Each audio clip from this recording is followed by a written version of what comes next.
Hello everyone, আসসালামু আলাইকুম। সবাই কেমন আছেন? আশা করি সবাই ভালো আছেন। আর একটি নতুন ব্লগ নিয়ে আপনাদের মাঝে হাজির হয়েছি। আশা করি আপনাদের ভালো লাগবে। মাইমুন ইসলাম আয়ান লাইফস্টাইল চ্যানেলে আপনাদের সকলকে স্বাগতম। দেখেন মাইমুন কি সুন্দর দুষ্টুমি করতেছে। মাইমুন একটি কলম নিয়ে দেখেন কত ভাব করতেছে।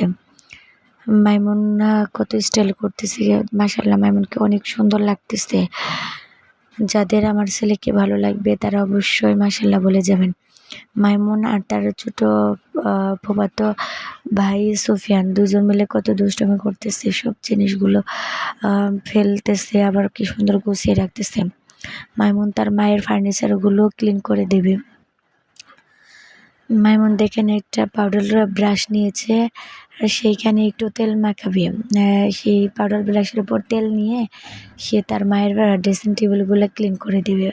বলতেছে, আম্মু এভাবে ক্লিন করলে অনেক চকচক করে আর দেখতে অনেক সুন্দর লাগে। আর দেখেন ভিডিও করার সময় লোডশেডিং হয়েছে, কারেন্ট চলে গেছে, সেই জন্য একটু অন্ধকার লাগতেছে। যাই হোক, ভাবলাম ছেলের এত দুষ্টুমি বা মায়ের ফার্নিচারগুলো এইভাবে ক্লিন করে দিচ্ছে, একটু ভিডিও করে রাখি। মাইমুন যখন বড় হবে তখন এগুলা ও দেখবে আর ভাববে যে কত দুষ্টুমি করছে। এখন তো যাই করতেছে বড় হলে অবশ্যই ভুলে যাবে, কিন্তু এগুলা যখন দেখবে তখন সব কিছু আস্তে আস্তে মনে পড়বে, আর নিজে নিজে এক সময় ভাববে যে এরকম দুষ্টুমি করতাম আমি। তার জন্য একটু ভিডিও করে রাখা। যাই হোক, দেখেন মাইমুন্না এখন তার মায়ের আলমারিতে গেছে আলমারিটা ক্লিন করার জন্য। আর এদিকে সোফিয়ান দেখেন হাতে নিয়ে বলতেছে, খেলতেছে আর কত কিছু বলতেছে।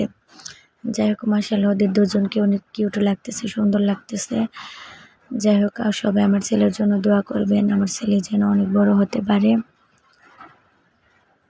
আর যাদের আমাদের এরকম ভিডিও ভালো লাগে তারা অবশ্যই লাইক, কমেন্ট, শেয়ার করবেন। আর যদি এরকম ভিডিও আরও দেখতে চান তাহলে অবশ্যই কমেন্ট করে জানাবেন।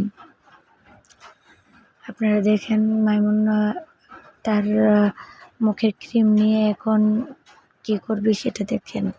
সে এখন তার মায়ের ক্রিমটা নিয়ে ওই পাউডার ব্রাশে লাগাচ্ছে।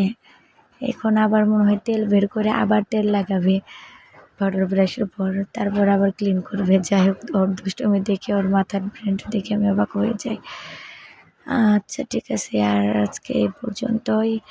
সবাই ভালো থাকবেন, সুস্থ থাকবেন, আর আমার ছেলের জন্য বেশি বেশি দোয়া করবেন। আমার ছেলের কাণ্ড কারখানা দেখে আমি নিজে হাসি পাই। যাই হোক, সবাই ভালো থাকবেন। আসসালামু আলাইকুম, আল্লাহ হাফিজ।